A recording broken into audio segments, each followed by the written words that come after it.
And first at 6, after months of waiting and will he, won't he, Joe says no. House Speaker Joe Shekarchi not running for governor. He's staying put in what's often called the most powerful job in the state. Good evening, I'm Patrice Wood. I'm Gene Valicenti. So he has closed the door he had left open for a long time. NBC 10 political reporter Brian Crandall catching up with the speaker, and he joins us tonight. Brian. Well, Gene and Patrice, Joe Shekarchi plans to maintain his perch across the way here, leading the House of Representatives, instead of jumping into a governor's race that already pits bitter rivals against each other.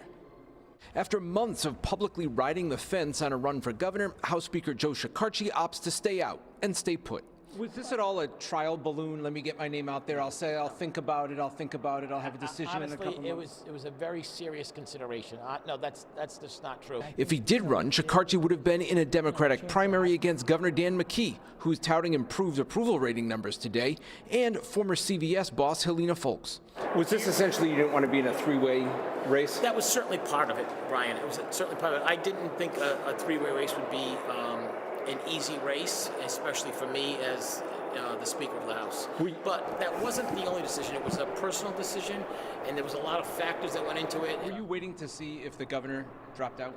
Not waiting, but I mean, I just think it was, I know sometimes the media wants a long election cycle. I still think we're at the very beginning of an election year. Shekarchi has more campaign cash in the bank than McKee and Foulkes combined, more than $4 million.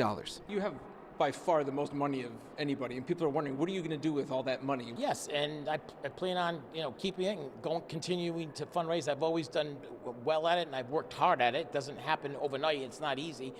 By raising money, it gives you options, and I want to preserve my options for the future.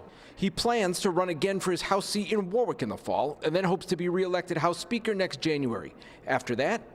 I wouldn't rule out anything, running for any office in the future. But Now, Shekarchi would not yet say who he favors between McKee and Foulkes, but did plan to issue his endorsement before the Democratic primary in September. Live at the State House in Providence, Brian Crandall, NBC 10 News.